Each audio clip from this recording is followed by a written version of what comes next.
Good evening, and thank you for joining me for another Boring Books for Bedtime. I hope tonight's selection provides all the boredom your busy brain needs to quiet down and let you get some sleep. So find a comfortable spot, adjust your volume, take a nice deep breath in, let it out slowly, and off we go.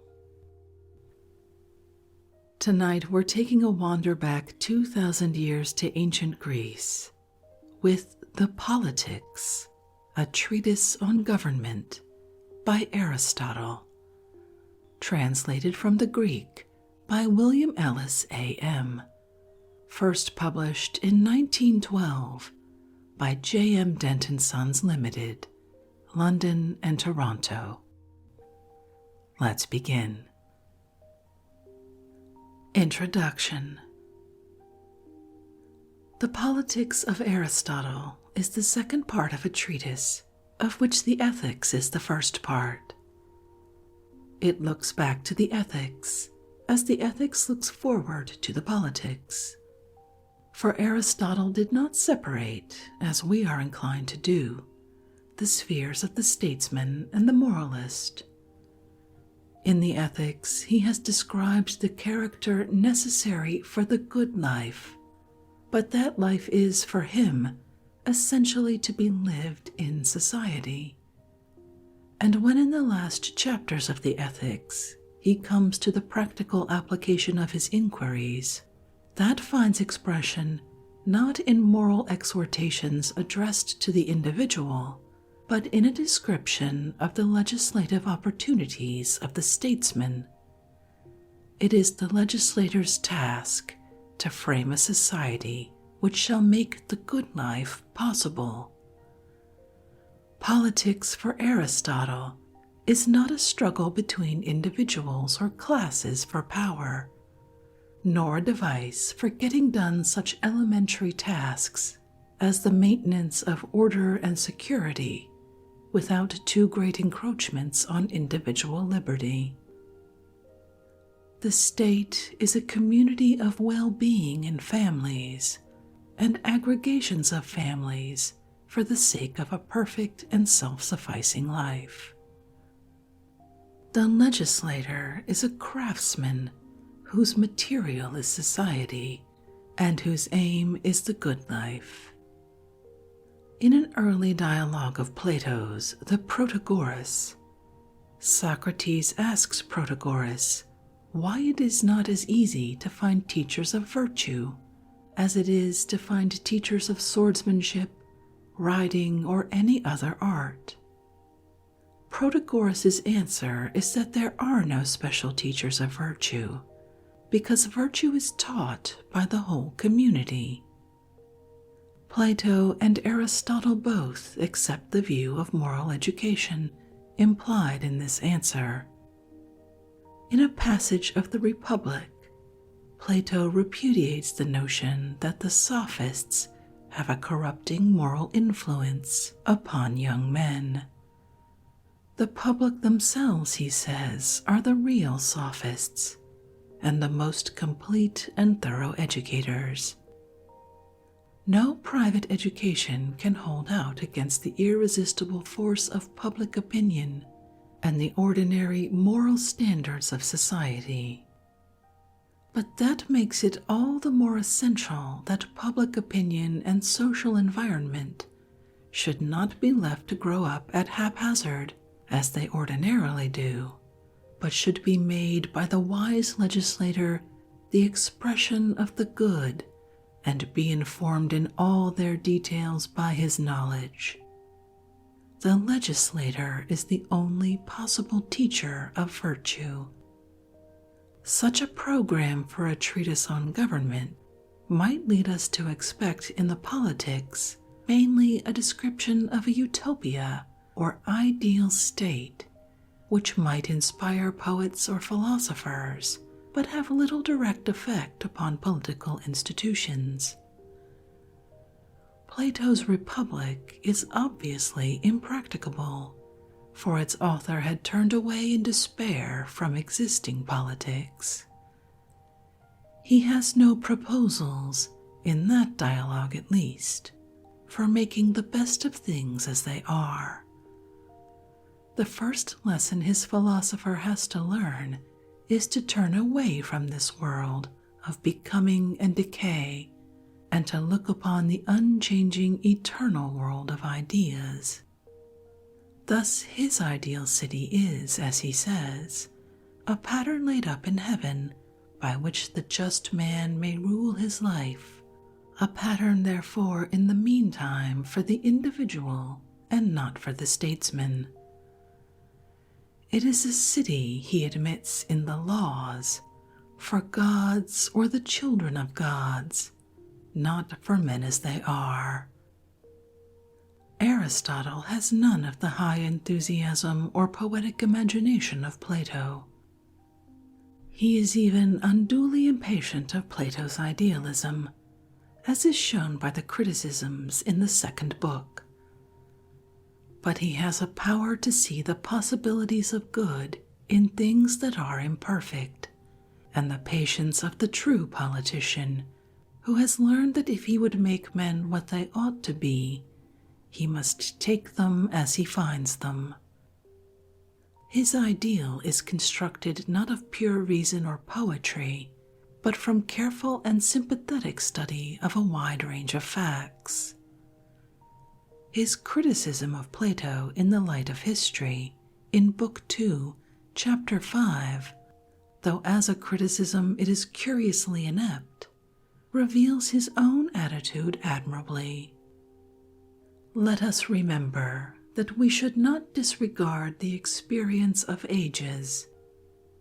In the multitude of years, these things, if they were good, would certainly not have been unknown, for almost everything has been found out, although sometimes they are not put together. In other cases, men do not use the knowledge which they have. Aristotle, in his Constitutions, had made a study of 158 constitutions of the states of his day, and the fruits of that study are seen in the continual reference to concrete political experience, which makes the politics, in some respects, a critical history of the workings of the institutions of the Greek city-state. In books 4, 5, and 6, the ideal state seems far away, and we find a dispassionate survey of imperfect states, the best ways of preserving them, and an analysis of the causes of their instability. It is as though Aristotle were saying, I have shown you the proper and normal type of constitution, but if you will not have it, and insist on living under a perverted form, you may as well know how to make the best of it. In this way, the politics, though it defines the state in the light of its ideal, discusses states and institutions as they are. Ostensibly, it is merely a continuation of the ethics, but it comes to treat political questions from a purely political standpoint. This combination of idealism and respect for the teachings of experience constitutes in some ways the strength and value of the politics, but it also makes it harder to follow. The large nation-states to which we are accustomed make it difficult for us to think that the state could be constructed and modeled to express the good life. We can appreciate Aristotle's critical analysis of constitutions, but find it hard to take seriously his advice to the legislator. Moreover, the idealism and the empiricism of the politics are never really reconciled by Aristotle himself. It may help to an understanding of the politics if something is said on these 2 points. We are accustomed since the growth of the historical method to the belief that states are not made but grow, and are apt to be impatient with the belief which Aristotle and Plato show in the powers of the lawgiver. But however true the maxim may be of the modern nation-state, it was not true of the much smaller and more self-conscious Greek city.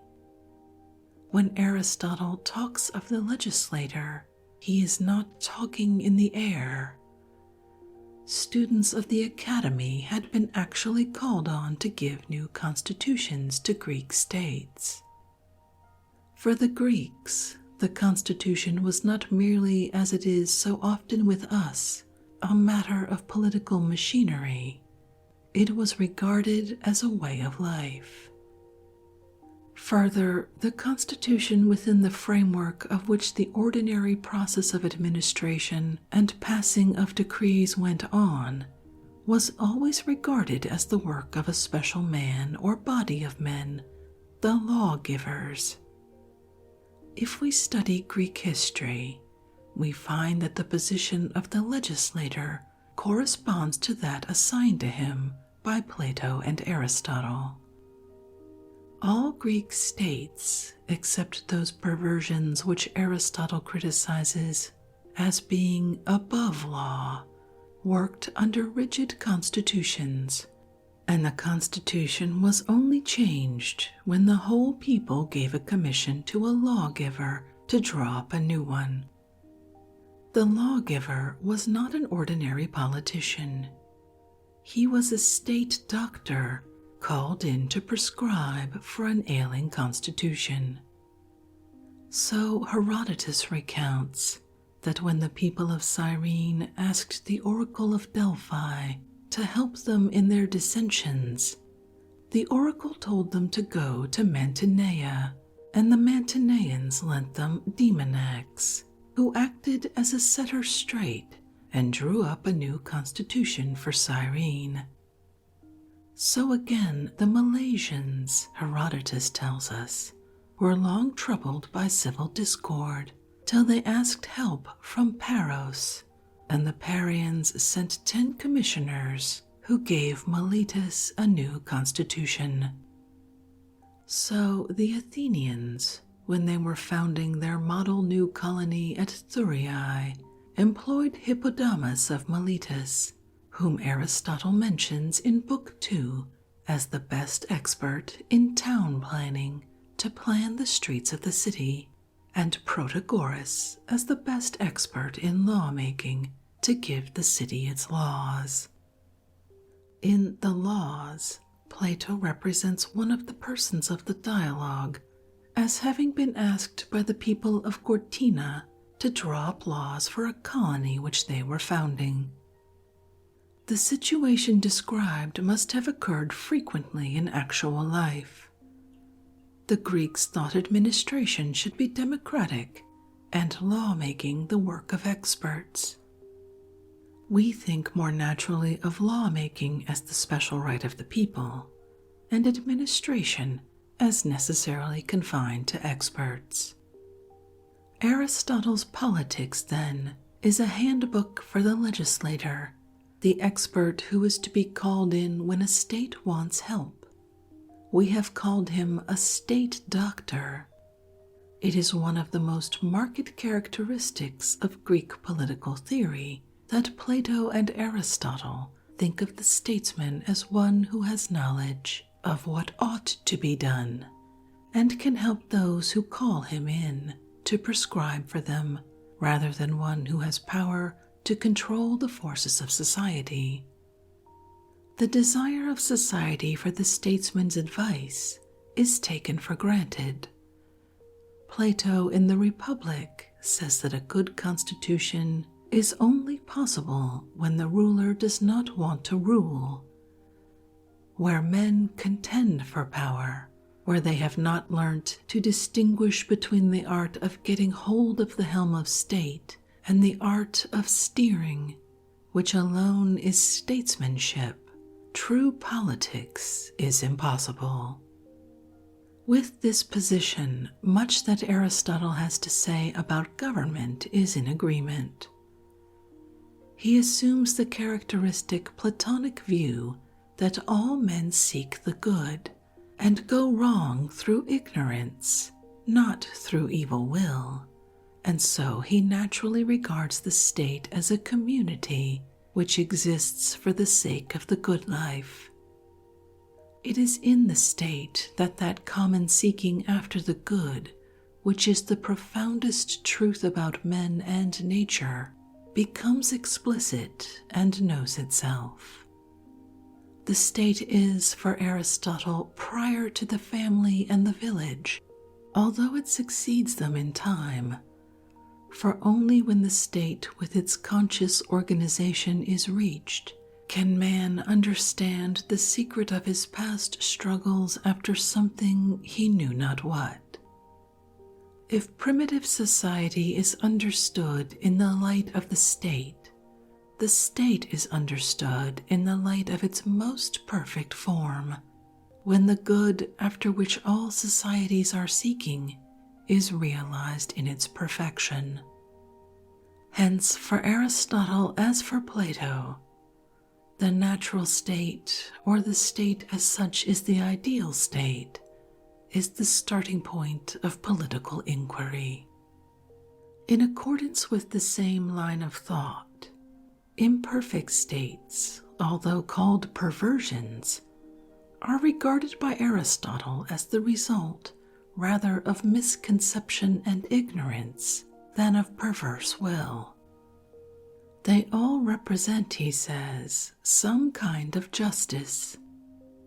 Oligarchs and democrats go wrong in their conception of the good.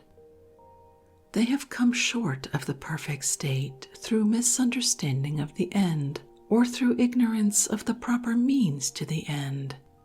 But if they are states at all, they embody some common conception of the good, some common aspirations of all their members.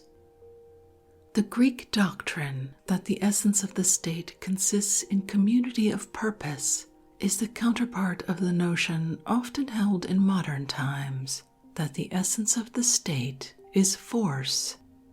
The existence of force is, for Plato and Aristotle, a sign not of the state, but of the state's failure. It comes from the struggle between conflicting misconceptions of the good.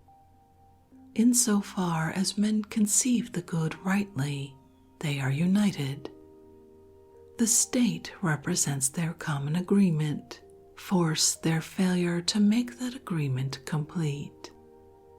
The cure, therefore, of political ills is knowledge of the good life, and the statesman is he who has such knowledge, for that alone can give men what they are always seeking. If the state is the organization of men seeking a common good, power and political position must be given to those who can forward this end.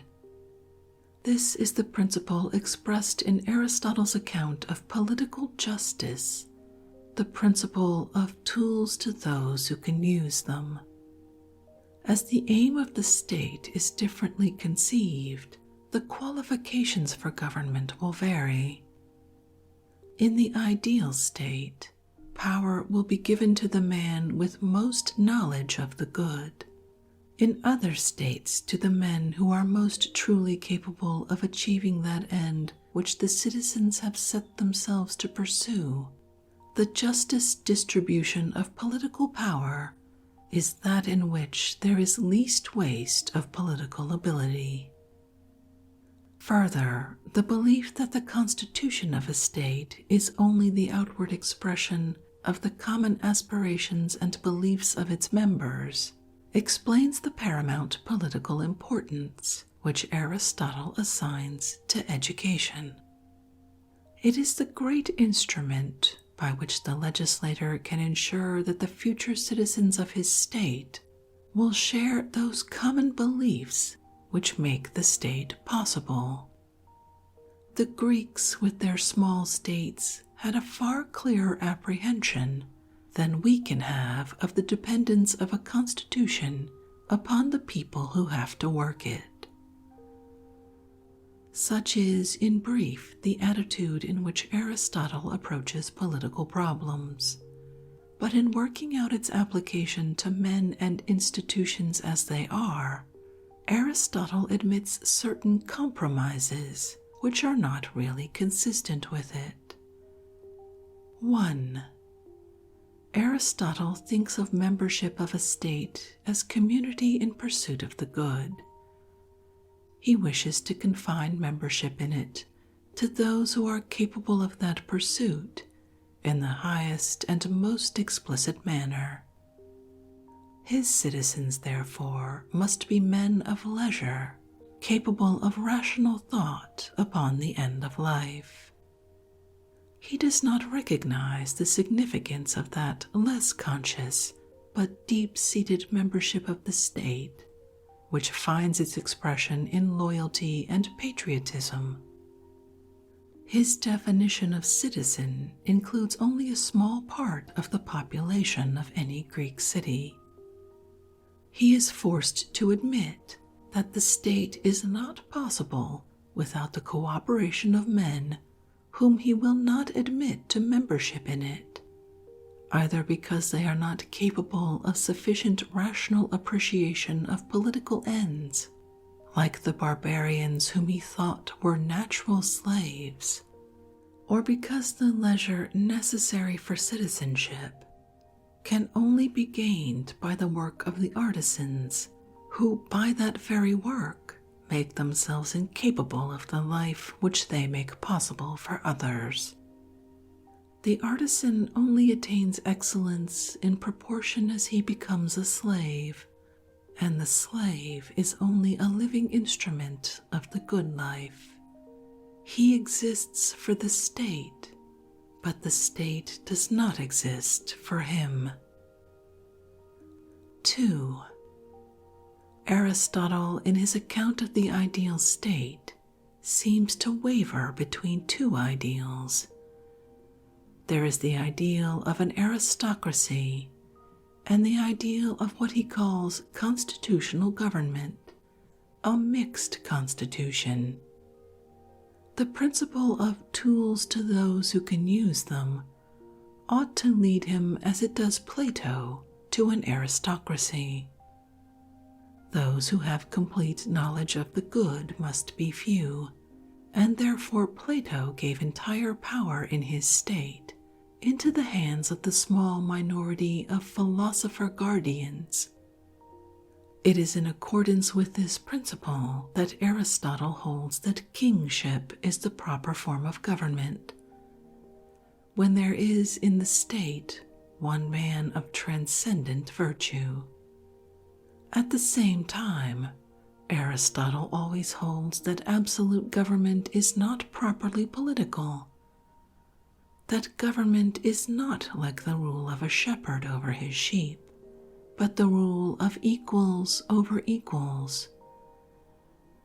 He admits that the Democrats are right in insisting that equality is a necessary element in the state, though he thinks they do not admit the importance of other equally necessary elements.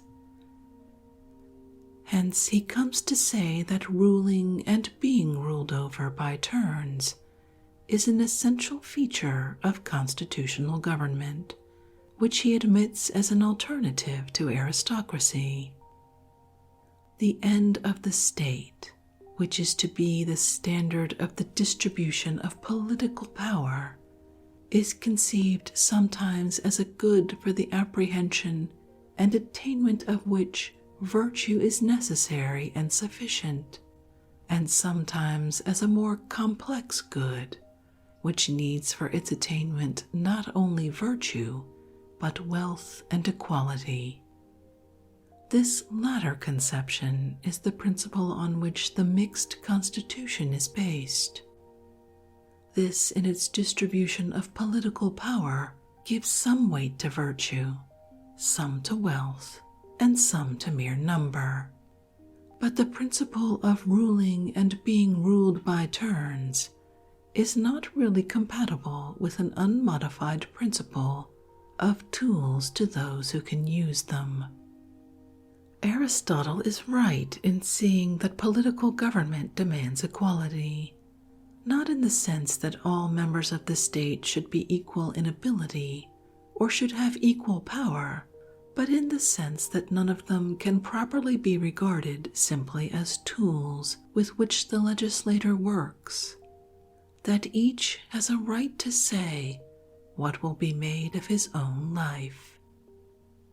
The analogy between the legislator and the craftsman on which Plato insists breaks down because the legislator is dealing with men like himself, men who can, to some extent, conceive their own end in life and cannot be treated merely as means to the end of the legislator.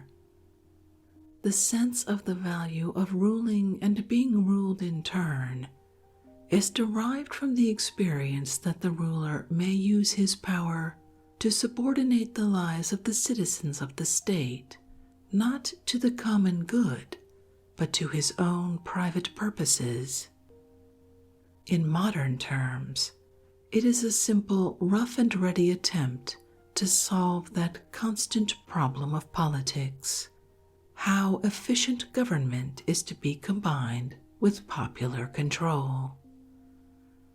This problem arises from the imperfection of human nature, apparent in rulers as well as in ruled, and if the principle which attempts to solve it be admitted as a principle of importance in the formation of the best constitution, then the starting point of politics will be man's actual imperfection, not his ideal nature. Instead, then, of beginning with a state which would express man's ideal nature, and adapting it as well as may be to man's actual shortcomings from that ideal, we must recognize that the state and all political machinery are as much the expression of man's weakness as of his ideal possibilities.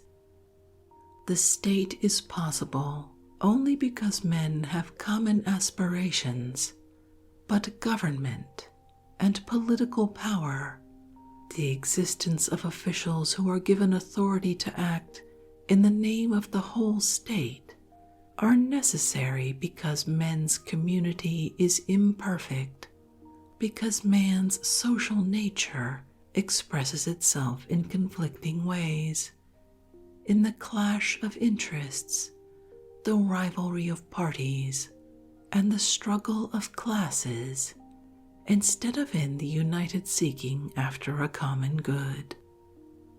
Plato and Aristotle were familiar with the legislator who was called in by the whole people, and they tended therefore to take the general will or common consent of the people for granted.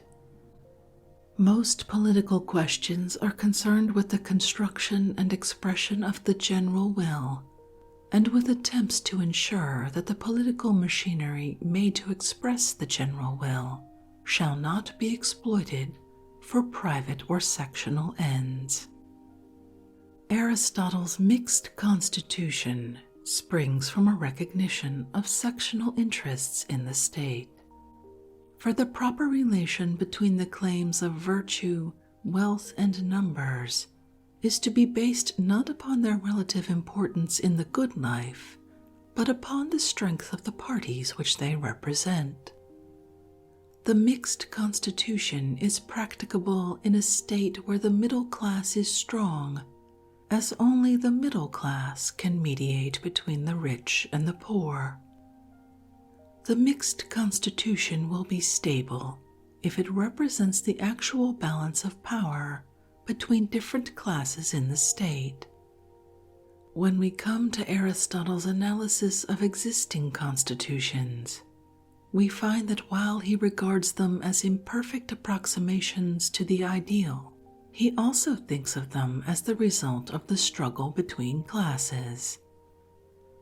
Democracy, he explains, is the government not of the many, but of the poor. Oligarchy, a government not of the few, but of the rich. and each class is thought of not as trying to express an ideal, but as struggling to acquire power or maintain its position.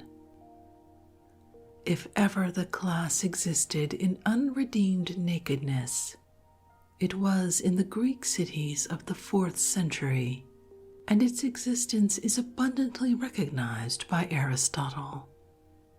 His account of the causes of revolutions in Book 5 show how far were the existing states of Greece from the ideal with which he starts. His analysis of the facts forces him to look upon them as the scene of struggling factions. The causes of revolutions are not described as primarily changes in the conception of the common good, but changes in the military or economic power of the several classes in the state. The aim which he sets before oligarchs or democracies is not the good life, but simple stability or permanence of the existing constitution. With this spirit of realism which pervades books 4, 5, and 6, the idealism of books 1, 2, 7, and 8 is never reconciled. Aristotle is content to call existing constitutions perversions of the true form, but we cannot read the politics without recognizing and profiting from the insight into the nature of the state which is revealed throughout. Aristotle's failure does not lie in this, that he is both idealist and realist, but that he keeps these two tendencies too far apart. He thinks too much of his ideal state as something to be reached once for all by knowledge, as a fixed type to which actual states approximate, or from which they are perversions. But if we are to think of actual politics as intelligible in the light of the ideal, we must think of that ideal as progressively revealed in history, not as something to be discovered by turning our back on experience and having recourse to abstract reasoning. If we stretch forward from what exists to an ideal, it is to a better which may be in its turn transcended, not to a single immutable best. Aristotle found in the society of his time men who were not capable of political reflection, and who, as he thought, did their best work under superintendence. He therefore called them natural slaves, for according to Aristotle, that is a man's natural condition in which he does his best work. But Aristotle also thinks of nature as something fixed and immutable, and therefore sanctions the institution of slavery, which assumes that what men are, that they will always be, and sets up an artificial barrier to their ever becoming anything else. We see in Aristotle's defense of slavery how the conception of nature as the ideal can have a debasing influence upon views of practical politics. His high ideal of citizenship offers to those who can satisfy its claims the prospect of a fair life. Those who fall short are deemed to be different in nature and shut out entirely from approach to the ideal. A. D. Lindsay. The Politics, Book 1, Chapter 1.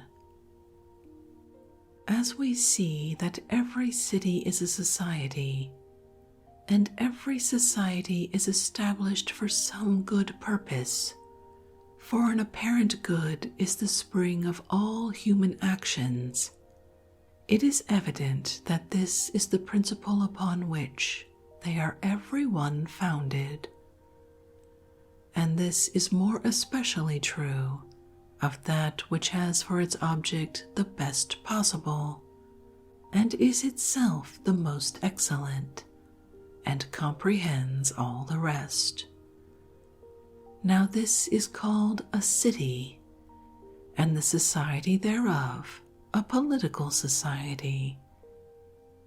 For those who think that the principles of a political, a regal, a family, and a hierile government are the same are mistaken.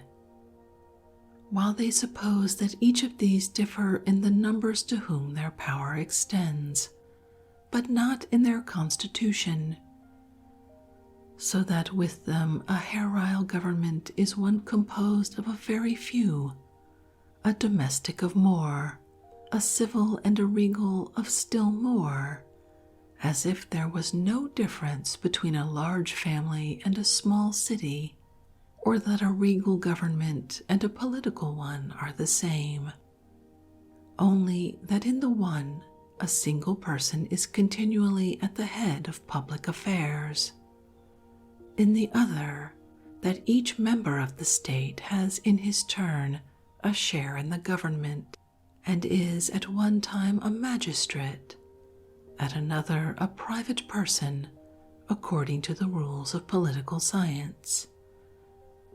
But now this is not true, as will be evident to anyone who will consider this question in the most approved method.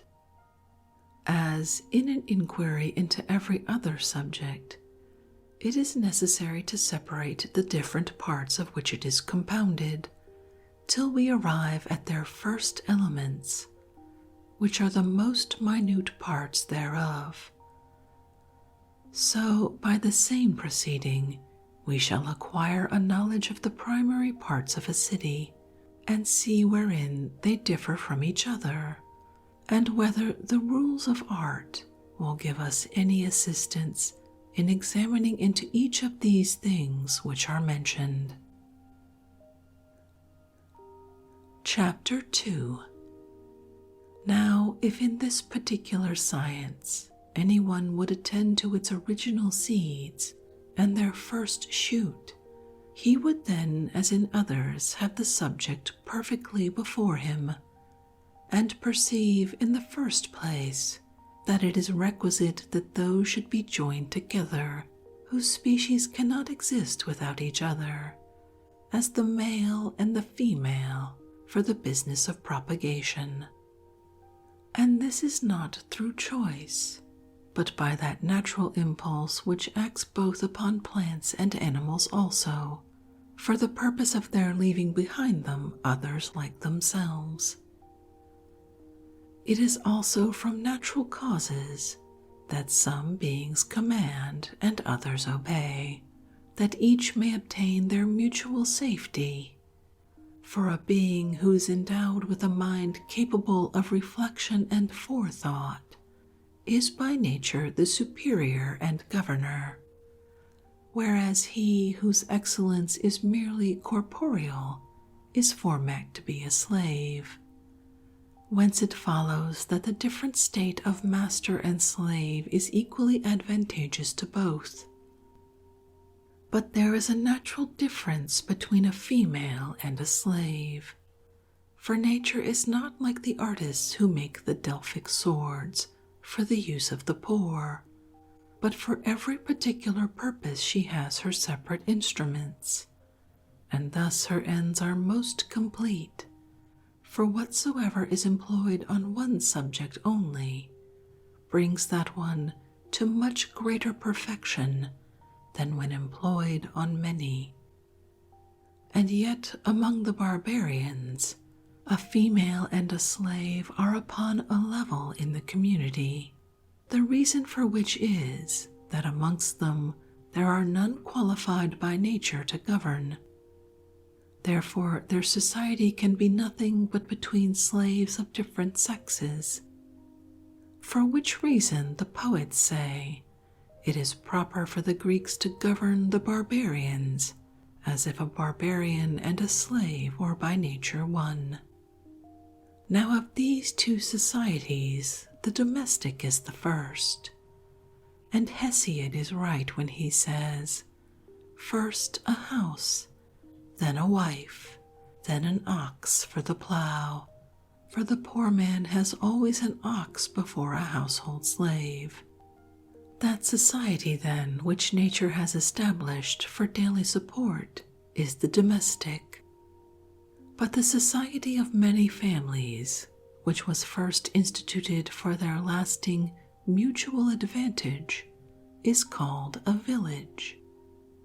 And a village is most naturally composed of the descendants of one family, the children and the children's children thereof. For which reason cities were originally governed by kings, as the barbarian states now are, which are composed of those who had before submitted to kingly government. For every family is governed by the elder, as are the branches thereof, on account of their relationship thereunto, and in this scattered manner they formerly lived. And the opinion which universally prevails, that the gods themselves are subject to kingly government, arises from hence, that all men formerly were, and many are so now, and as they imagine themselves to be made in the likeness of the gods, so they supposed their manner of life must needs be the same. And when many villages so entirely join themselves together as in every respect to form but one society, that society is a city, and contains in itself, if I may so speak, the end and perfection of government, first founded that we might live, but continued that we may live happily. For which reason every city must be allowed to be the work of nature, for to this as their end all subordinate societies tend, and the end of everything is the nature of it. For what every being is in its most perfect state, that certainly is the nature of that being, whether it be a man, a horse, or a house. Besides, whatsoever produces the final cause and the end which we desire must be best. But a government complete in itself is that final cause and what is best. Hence it is evident that a city is a natural production, and that man is naturally a political animal, and that whatsoever is naturally and not accidentally unfit for society must be either inferior or superior to man. Thus the man in Homer, who is reviled for being without society, without law, without family, such a one must naturally be of a quarrelsome disposition and as solitary as the birds. The gift of speech also evidently proves that man is a more social animal than the bees, or any of the herding cattle. For nature, as we say, does nothing in vain, and man is the only animal who enjoys it. Voice, indeed, as being the token of pleasure and pain, is imparted to others also, and thus much their nature is capable of, to perceive pleasure and pain, and to impart these sensations to others. But it is by speech that we are enabled to express what is useful for us, and what is hurtful, and of course what is just and what is unjust. For in this particular man differs from other animals, that he alone has a perception of good and evil, of just and unjust, and it is a participation of these common sentiments which forms a family and a city. Besides, the notion of a city naturally precedes that of a family or an individual, for the whole must necessarily be prior to the parts. For if you take away the whole man, you cannot say a foot or a hand remains, unless by equivocation, as supposing a hand of stone to be made, but that would only be a dead one. But everything is understood to be this or that by its energetic qualities and powers, so that when these no longer remain, neither can that be said to be the same, but something of the same name. That a city then precedes an individual is plain, for if an individual is not in himself sufficient to compose a perfect government, he is to a city as other parts are to a whole. But he that is incapable of society, or so complete in himself as not to want it, makes no part of a city, as a beast or a god. There is then in all persons a natural impetus to associate with each other in this manner, and he who first founded civil society was the cause of the greatest good. For as by the completion of it man is the most excellent of all living things, so without law and justice he would be the worst of all. For nothing is so difficult to subdue as injustice in arms. But these arms man is born with, namely prudence and valor, which he may apply to the most opposite purposes. For he who abuses them will be the most wicked, the most cruel, the most lustful, and most gluttonous being imaginable. For justice is a political virtue. By the rules of it the state is regulated, and these rules are the criterion of what is right.